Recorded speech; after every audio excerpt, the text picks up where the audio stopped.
চৰকাৰী অতিথিশালাৰ পৰা বাহিৰ গৌৰৱ গগৈ গৌৰৱৰ বিৰুদ্ধে নিৰ্বাচনী আচৰণ বিধি উলংঘাৰ অভিযোগ যোৱা দুদিন ধৰি যোৰহাট লোকসভা সমষ্টিৰ চৰাইদেউ জিলাৰ প্ৰান্তে প্ৰান্তে কংগ্ৰেছৰ মিত্ৰজোঁটৰ প্ৰাৰ্থী গৌৰৱ গগৈয়ে নিৰ্বাচনী প্ৰচাৰ চলোৱাৰ বাবে মৰাণৰ অইল ইণ্ডিয়া লিমিটেডৰ অতিথিশালাত বাহৰ পাতি আছিল যোৱা নিশা চৰাইদেউ জিলা প্ৰশাসনে নিৰ্বাচনী বিধিৰ কাৰণ দেখুৱাই অতিথিশালাত প্ৰৱেশত নিষিদ্ধ ঘোষণা কৰে গৌৰৱ গগৈক ফলত সোণাৰীৰ এখন হোটেলতে আশ্ৰয় লয় সাংসদজনে উল্লেখ্য যে অতিথিশালাত কংগ্ৰেছ কৰ্মীসকলে নৈশ ভোজনৰ বাবে সামগ্ৰীৰ সৈতে নেতাগৰাকীক লগ কৰিবলৈ কেইবা ঘণ্টা অপেক্ষাৰ অন্তত হতাশ মনেৰে উভতিব লগা হয় এইটো গেষ্ট হাউচত গৌৰৱ গগৈ কংগ্ৰেছৰ লিডাৰ তেওঁ আছিলে নেকি হয় এতিয়ালৈকে বৰ্তমান অহা নাই অহা কথা আছিলে বুলি কৈছিলে কিন্তু এতিয়ালৈকে আহি পোৱা নাই কি কাৰণত নাই অহা কিবা গম পায় কি কাৰণ মানে বৰ্তমান ফোন কৰা বুলি মই গম পালোঁ মানে অফিচৰ ফালৰ পৰা কোম্পানীলৈ কোনোবাই ফোন কৰিছিলে বোলে তাৰপিছতে সেই এতিয়া ইয়াৰে এই চাহাবে ফোন কৰিছিলে ইয়াৰ যিকেইজন ধৰক কুকমেন আছিলে তেখেতসকলে ফোন কৰিলে তেতিয়া ক'লে কি যে চৰকাৰীভাৱে কোড অফ কণ্ডাক্ট চলিছে বুলি ক'লে সেইটো কাৰণে বোলে এতিয়া বৰ্তমান ইয়াত এলাউ নাই বোলে থকাটো কোম্পানী গেছত থকাটো এলাউ নাই বুলি ক'লে গৌৰৱ গগৈক লগ কৰিবলৈ কোনোবা আহিছিলে নেকি কোনোবা আহিছিলে ধৰক পাৰ্টি মানুহে সেই চাৰিজনে দেখিছিলোঁ আৰু বেলেগটো আমি দেখা নাই আৰু তেওঁলোক কিমান দেৰি অপেক্ষা কৰিলে সেইটো প্ৰথম দুজনটো এতিয়া 9টা বজাৰ পৰা এতিয়া জাষ্ট গৈছে আৰু জাষ্ট মানে ধৰক এই এতিয়া 10:40 ওলাই গৈছে কিবা খানা চানা এৰেঞ্জ কৰা হৈছিলে খানাটোতো ইয়াতে এৰেঞ্জ নাই কৰা কিবা মাংস লৈ আহিছিলে বোলে এই কি কয় বাইকত দুজন আহিছিলে তেখেতলোকে কৈছিলে যে মাংস লৈ আহিছিলোঁ এতিয়া তেখেত নাহে আৰু মানে তেখেত বোলে এতিয়া সোণাৰী গ'লে এইটো কথা ক'লে মানে আজি ইয়াত নাহে তেনেকৈ ধৰণে কৰি গুচি গ'ল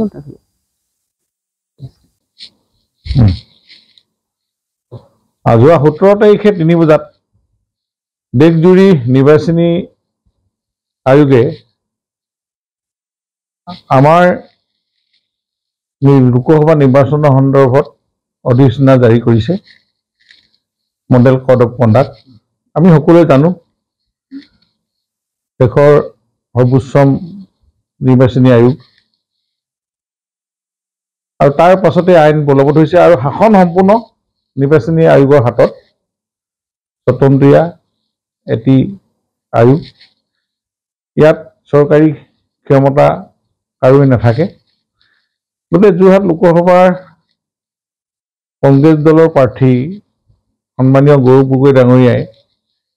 এইটো কথা জনা উচিত আছিল যে কোনো চৰকাৰী আইবি বা চৰকাৰী খণ্ডৰ আইবিত থকাটো অনুচিত গতিকে জ্ঞানটো তেখেতৰ নথকাৰ কাৰণে মই ভাবোঁ আজি জিলা প্ৰশাসনে বা ইলেকশ্যন কমিশ্যনাৰ আয়োগে তেখেতক সেই ঠাইৰ পৰা থকাত বাধা দিছে মই নিজে গম পাইছোঁ মই আজিহে গম পাইছোঁ পুৱা নিশা যে এনেকুৱা এটা ঘটনা হৈছে বা তেওঁ দুদিনকৈ আছিল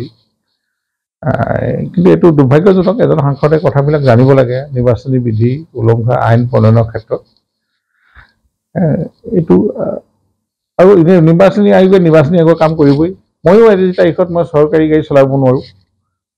মই ব্যক্তিগত গাড়ী লৈ বা ভাড়া গাড়ী লৈ মই ঘূৰিব লাগিব নিৰ্বাচনী সংকালত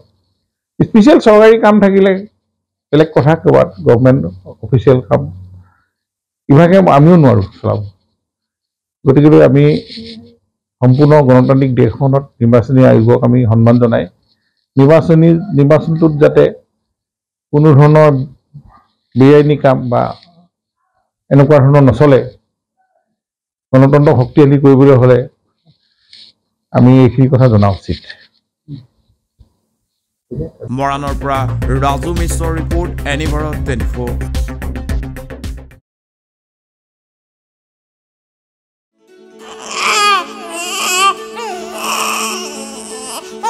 অভিনন্দন আপোনাৰ এজনী ছোৱালী জন্ম হৈছে